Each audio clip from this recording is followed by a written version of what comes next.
For years, the official story on UAPs, or unidentified anomalous phenomena, was pretty simple. Deny, deny, deny.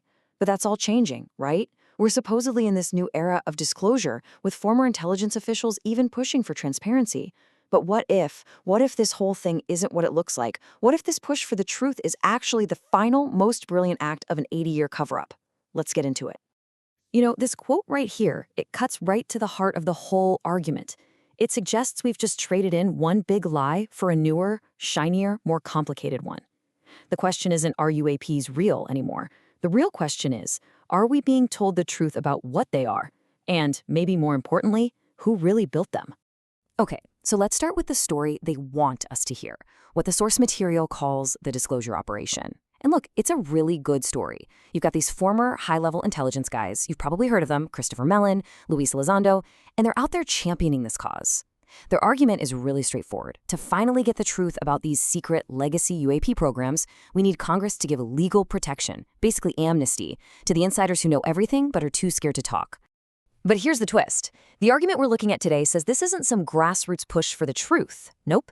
It's a classic spy tactic called a limited hangout. The idea is you admit to something small, you hang out a piece of the truth to make sure a much, much bigger and way more damaging secret stays buried. In this case, the theory is they're admitting UAPs are real, so we stop asking the questions that really matter.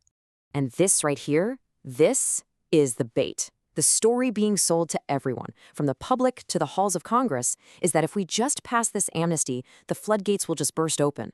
Whistleblowers will come pouring out with the biggest secrets in human history. Crashed alien ships, biological samples, technology from a so-called non-human intelligence, or NHI. It's the kind of story that's practically designed to get us hooked. But this is where the whole analysis takes a sharp, dark turn. The source material lays out this really chilling idea, this whole Amnesty Protocol. It's not about pardoning people for hiding little green men. It's about getting a legal preemptive pardon for 80 years of absolutely monstrous and very human crimes against humanity. And that leads us to the central question of this whole analysis, which the source calls the Gnostic Indictment. Gnostic just means related to secret knowledge. And it's challenging us to think about a really unsettling possibility. What if the big secret isn't about something from out there, but about the terrible things that we've done right here to each other? So what kind of crimes are we even talking about here? Look, this isn't about hiding a crashed saucer and Roswell. According to this indictment, this amnesty would cover things like the negligent homicide of sealers in the Philadelphia experiment, the systematic torture and murder of our own citizens in Project MKUltra, the kidnapping and total psychological destruction of people in the Montauk Project, and maybe even a more recent Aerospace Purge to get rid of scientists who knew too much. The point is, this isn't about Aryans. It's about covering up a long history of human-on-human atrocities. And here's the thing. This isn't just some wild conspiracy theory about what might happen. The source argues that this legislative machine is already built and it's already running. This amnesty plan is being written into U.S. law right now, hidden in plain sight inside these massive defense bills that have to pass. So let's just quickly break down how this actually works. The key is in the National Defense Authorization Act for 2023. First, it set up a secure place for people to report things, an office called ARO. Simple enough. But step 2, this is where it gets crazy. Section 1673 of that law literally says that an authorized disclosure made to ARO is not a violation of any law. Just think about that for a second. That one sentence is a legal kill switch. It makes all those ironclad NDAs and criminal statutes just disappear. That's step 3. It grants total immunity. It is the pardon.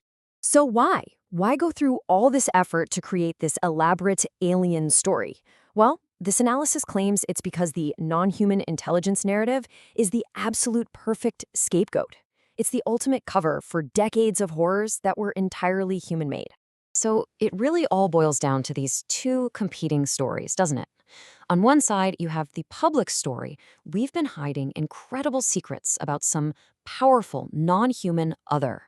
And on the other side, you have this indictment, which claims we've been hiding a secret war that humans have been waging against other humans all along. And here's how you could do it. With an external alien threat, you can justify anything as a necessary evil. That horrific torture during MKUltra, Oh, that wasn't a crime against our own people. No, no, that was a desperate, patriotic mission to understand the enemy's advanced mind control tech. See how that works? The whole NHI story provides the ultimate, I was just following orders defense for everything.